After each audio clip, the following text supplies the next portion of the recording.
오늘 경기도 김민재 선수가 왜 이번 시즌 최고의 센터백인지 보여주는 경기였는데, 일단 오늘 경기에서 김민재 선수의 가장 큰 능력, 눈에 돋보였던 능력은 패스 능력입니다.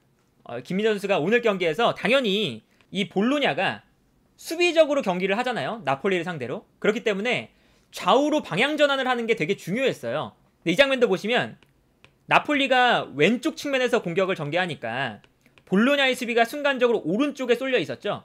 근데 김민재가 볼을 잡자마자 반대편의 넓은 공간으로 정확하게 롱패스를 뿌려줍니다.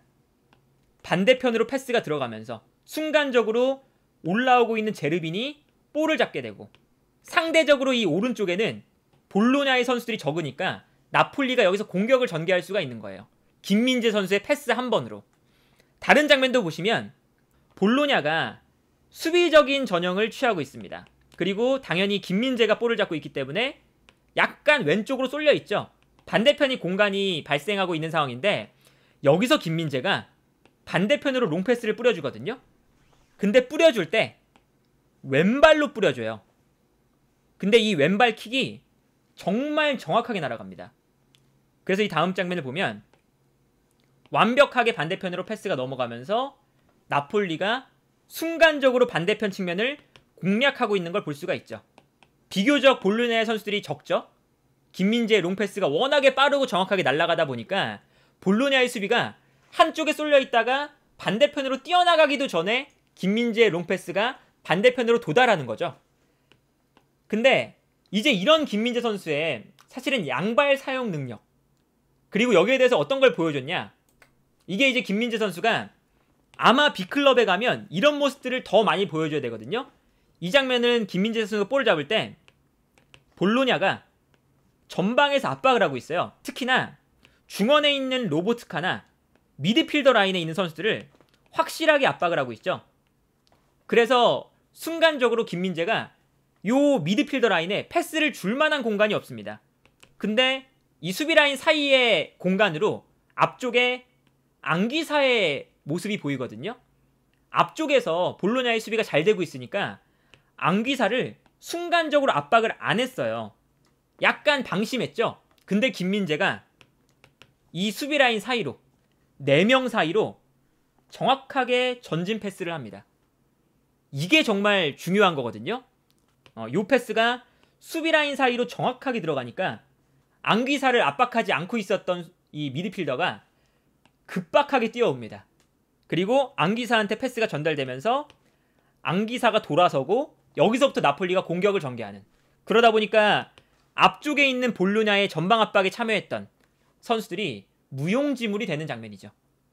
그러니까 이런 이제 플레이들이 지금 나오고 있는 클럽들의 이름을 살펴보면 뭐 맨유, 뭐 맨시티, 바이에른 뮌헨, 파리 생제르맹, 리버풀 등등등 훨씬 더 큰 클럽에서 제안이 오고 있어요. 근데 B클럽으로 가면 당연히 상대 수비 라인이 밀집해 있는 수비적인 전형을 마주할 때가 많거든요. 근데 여기서 B클럽들의 센터백들은 어떤 능력이 추가돼야 되냐? 마치 미드필더처럼 수비 라인 사이로 미드필더들이 압박을 당하고 있을 때 자신들이 직접 공격수에게 패스를 찔러줄 수 있는 이 전진 패스가 필요해요. 근데 김민재 선수가 오늘 경기에서 이러한 모습들을 많이 보여줬습니다. 그러니까 이 김민재 선수가 이번 시즌에 이 스팔레티 감독의 계속된, 스팔레티가 전진 패스를 안 하면 계속 소리치거든요. 이러한 이제 스팔레티 감독의 지도를 받다 보니까 전진 패스가 훨씬 더 늘었어요. 그래서 이런 장면도 나옵니다. 김민재가 볼을 잡는 상황인데 최후방에서 볼로냐의 선수들이 전방 압박을 하기 시작합니다. 그리고 이 장면도 보면 한 명씩 마크를 잘하고 있죠. 근데 여기서 앞쪽에 있던 지엘린스키가 내려와서 볼을 받는 게 아니라 김민재가 있으니까 김민재를 믿고 앞쪽으로 뛰기 시작해요. 여기서도 이 볼로냐의 수비수들 사이로 아주 정교한 전진 패스를 넣어줍니다. 여기서 볼이 끊기면 바로 역습 찬스를 주는 거거든요. 근데 김민재의 패스가 너무나 정확한 패스가 들어갔어요. 그래서 볼로냐의 전방 압박을 김민재의 패스 한 방에 풀어버리는 이런 장면도 있습니다. 나폴리가 후방에서 볼을 소유하고 있는데 김민재 쪽으로 패스를 보내주거든요. 근데 이 패스의 타이밍이 조금 안 좋아서 김민재가 볼을 받자마자 상대의 압박을 당합니다. 근데 여기서 이제 어떤 장면이 펼쳐지느냐, 상대 선수가 달려와서 가만히 서 있는 김민재에게 몸통 박치기를 해요. 그러면 보통 달려오는 선수가 서 있는 선수에게 부딪히면 서 있는 선수가 넘어져야 되잖아요. 근데 김민재가 여기서 안 넘어지고 오히려 달려들었던 선수가 자기 힘을 주체하지 못하고 반대편으로 밀려납니다. 그래서 이 다음 장면을 보면 김민재가 몸싸움에서 이겨서 그냥 안정적으로 측면에 있는 선수에게 패스를 보내주고요. 김민재한테 몸싸움을 걸었던 선수는 오히려 측면으로 밀려나 있는 걸 볼 수가 있죠. 그러니까 이게 얼마나 김민재가 피지컬적으로도 훌륭하고 빌드업적으로도 훌륭하고 롱패스, 뭐 사이 공간으로 보내주는 패스, 뭐 스루 패스 등등등 웬만한 팀들하고 해서는 김민재의 클래스를 따라올 만한 그런 이제 팀들이 없다. 이제 김민재는 월드 클래스에서 뛰어야 되는 그런 수준까지 성장했다 라고 볼 수가 있겠고요. 그런데도 불구하고 오늘 이런 장면이 나옵니다. 이 장면을 보시면 김민재가 볼을 잡을 때 볼로냐가 압박을 하니까 김민재가 이 앞 공간으로 패스를 보내주거든요. 그래서 스팔레티 감독도 보시면 앞으로 패스를 보내줘라 손짓을 하고 있죠. 근데 이 다음 장면을 보면 흐비차가 너무 멀리 있어서 빨리 못 내려와줘서 김민재의 패스가 나가다가 그냥 골라인 아웃이 돼요. 이건 이제 흐비차가 빨리 내려와서 좀 받아줬어야 되는 상황이거든요. 그런데 이렇게 패스 미스가 나오니까 스팔레티가 김민재한테 소리를 칩니다. 흐비차가 안 내려오면 그냥 롱패스를 줬어야지 왜 이렇게 짧게 주냐 하니까 김민재가 이해지지 않고 화를 내요.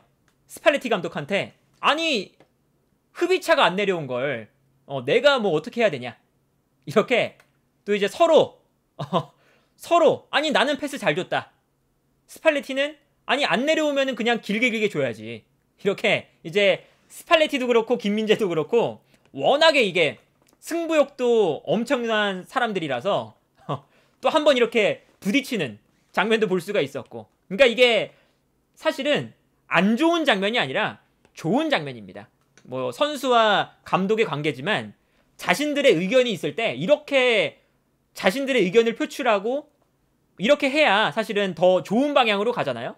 그래서 이렇게 이제 또 김민재가 스팔레티한테 화내고 스팔레티도 김민재한테 화내는 이런 이제 재밌는 장면도 나왔었고, 오늘 김민재 선수가 보여줬던 또 다른 플레이는 어떤 게 있냐면 사실은 김민재가 있기 때문에 나폴리의 전방 압박이 가능한 거거든요. 이 장면도 보시면 김민재가 최후방에 서서 이 넓은 공간을 혼자 서 있어요. 혼자. 그리고 김민재가 있기 때문에 라흐마니가 올라가서, 그리고 라흐마니뿐만 아니라 뭐 올리베라라던가 로보트카, 앙귀사, 뭐 오른쪽 풀백으로 나왔던 베레신스키 이런 선수들이 다 올라가서 전방 압박을 할 수가 있죠. 왜냐면 여기서 만약에 전방 압박이 실패해도 뒤에 김민재가 있으니까. 그러니까 김민재라는 이 압도적인 선수가 뒤에 있기 때문에 나폴리가 앞쪽에서 전방 압박을 할 수가 있거든요. 그런데 오늘 경기도 보시면 진짜 과도할 정도로 김민재가 혼자서 모든 것을 책임질 때가 많습니다. 이 장면도 보시면 로보트카가 전방 압박을 하려고 올라가 있어요. 근데 수비형 미드필더가 올라가 버리니까 수비 라인 앞에 공간이 생기죠. 그리고 이 공간으로 앞쪽에 있었던 아르나우토비치가 볼을 받으러 내려옵니다. 그리고 내려오는 선수에게 패스가 들어가요. 근데 김민재가 이걸 보고 마치 수비형 미드필더처럼 올라오기 시작합니다. 그리고 아르나우토비치는 당연히 볼로냐에서 피지컬이 가장 좋은 선수거든요. 그런데 김민재와 아르나우토비치가 붙었을 때 김민재가 압박을 하니까 아르나우토비치가 그냥 내동댕이 쳐줘요. 그래서 여기서 나폴리가 들어오는 볼을 김민재가 차단을 해버리죠. 이것도 김민재가 있기 때문에 가능한 전략이고요. 이렇게 이제 김민재가 앞으로 나오는 볼을 로보트카가 올라가 있어도 올라가서 전방 압박에 가담을 해도 김민재가 올라와서 그냥 끊어버리니까 사실상 수비형 미드필더의 역할을 김민재가 하는 거예요. 그래서 이런 장면도 있죠. 이 장면도 보시면 로보트카가 올라가 있죠? 수비형 미드필더인데. 그러니까 수비 라인 앞에 공간이 생깁니다. 그리고 이 공간으로 볼로냐가 패스를 보내줘요. 근데 이 패스를 받을 때, 이 패스가 중앙으로 연결될 때 김민재가 로보트카가 올라가 있으면 내가 올라가겠다. 올라가서 결국 볼을 끊어냅니다. 사실상 이 공간은 수비형 미드필더의 자리인데 김민재가 올라와서 끊어버리고 있죠.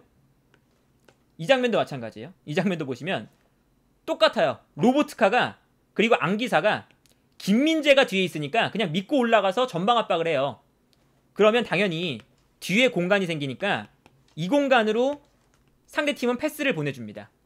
근데 패스를 보내줬을 때 어느샌가 김민재가 나타나서 상대방을 압박하고 여기서 이 수비라인 앞 공간을 김민재가 그냥 끊어버리니까 여기서 그냥 차단을 해버리니까 미드필더들이 올라가서 압박을 해도 괜찮은 거죠. 김민재가 있기 때문에.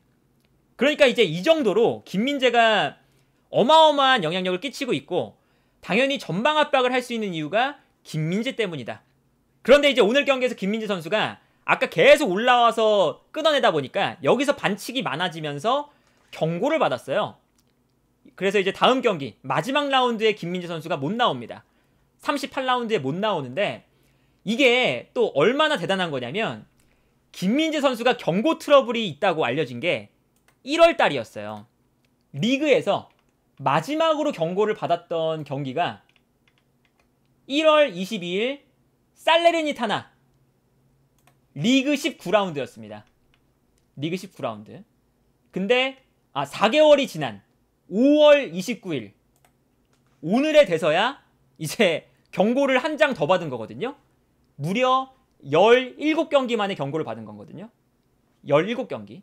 그런데 김민재 선수가 뭐 옐로 트러블에 걸려서 소극적인 수비를 했다거나 아니면 뭐 수비를 조금 더 덜 했다거나 그런 것도 아니고 김민재는 그냥 자기가 할 수 있는 수비를 그대로 했습니다. 공격적으로 올라가서 볼을 끊어내고 특히나 김민재가 가장 뒤에 있기 때문에 라흐만이 올라가고 왼쪽에 있는 뭐 올리베라나 후이 올라가고 디로렌초 올라가고 로보트카까지 올라가고 이래서 엄청나게 공간을 커버를 많이 해야 되는 상황에서도 17경기 만에 경고를 받았다. 이거는 엄청난 거고요. 왜 이렇게 될 수 있느냐? 김민재가 일단은 압도적인 선수이기 때문에 그렇습니다. 압도적인 선수라서 애초에 무리한 수비를 할 필요가 없어요. 스피드 경쟁하면 김민재가 더 빠르니까 빨리 뛰어가서 몸싸움 안 하고 끊어내고 몸싸움이 붙어도 무리하게 수비하지 않고 그냥 부딪히면 상대방이 떨어져 나가니까 그러면 그냥 볼 빼앗아 내는 거고 그리고 이제 뭐 예측력도 너무나 좋으니까 애초에 몸싸움을 안 해도 볼이 공격수에게 올 때 앞으로 나가서 몸싸움 없이 끊어내고 이거는 그냥 김민재가 압도적인 수비수기 때문에 무리할 이유가 없어서 옐로 카드를 받을 이유가 없어서 안 받았다. 그러니까 이게 김민재가 얼마나 대단한 선수인지를 알 수가 있는 거였고 심지어 김민재가 이제 오늘 마지막 경기라서 사실은 풀타임을 뛰고 싶었던 것 같아요. 이제 오늘 사실상 나폴리에서 이제 다른 팀으로 이적을 하게 된다면 오늘 경기가 나폴리의 마지막 경기거든요. 그래서 오늘 경기 중간에 스팔레티가 김민재를 교체해 줬는데 김민재가 표정이 좀 안 좋게 나갔어요. 아무래도 마지막 경기다 보니까 팀이 이기고 있는 상황이었는데도 불구하고 좀 이제 약간 굳은 표정으로 나갔는데 아마도 이제 경고 트러블 때문에 다음 라운드 38라운드를 못 나오다 보니까 이제 나폴리에서의 마지막 경기 요 아쉬움이 좀 짙게 남았던 그런 경기가 아니었나 싶네요. 김민재 선수 개인적으로도. 하지만 이제 오늘 경기만 봐도 얼마나 김민재가 대단한 선수인지 얼마나 수비적으로 압도적인 선수인지 그리고 김민재가 있기 때문에 전방 압박도 할 수 있고 뒷공간을 완벽하게 커버할 수가 있고 이러한 이 나폴리의 공격적인 수비가 왜 이루어질 수 있는지를 오늘도 눈으로 확인할 수가 있었다. 그리고 김민재가 나가자마자 나폴리의 수비가 흔들리고 김민재 대신 나온 주앙 제주스가 공격수를 못 따라가서 계속 뒷공간 열리고 심지어 동점골까지 허용했죠. 동점골 허용할 때도 주앙제주스가 제공권 싸움을 제대로 안 해주면서 나온 실점이었거든요. 물론 이제 나폴리는 김민재가 이적을 하게 된다면 주앙제주스가 주전이 되는 게 아니라 새로운 선수를 영입하긴 하겠지만 그만큼 이번 시즌 나폴리 팬들은 김민재의 이 영향력 아마 어떤 선수가 오든 다음 시즌에 분명히 그리워할 거다. 그리고 그만큼 김민재의 가치가 어마어마하게 높은 선수라는 건 오늘 경기만 봐도 알 수가 있었다. 이게 오늘 마지막 경기잖아요. 사실상 나폴리에서의 마지막 경기인데 한 시즌 동안 김민재의 이 정말 놀라운 수비력, 놀라운 퍼포먼스 이거를 볼 수 있다는 것 자체가 정말 눈이 즐거웠고 수비수가 이 정도까지 퍼포먼스를 보여줄 수 있다는 것에 정말 재밌었던 시즌이 아니었나 재밌었던 한 시즌이 아니었나 라는 생각이 들고요. 어떤 팀을 가든 김민재 선수가 또 새로운 역사를 또 쓸 수 있었으면 좋겠다. 이렇게 오늘 경기를 좀 마무리 해보겠습니다.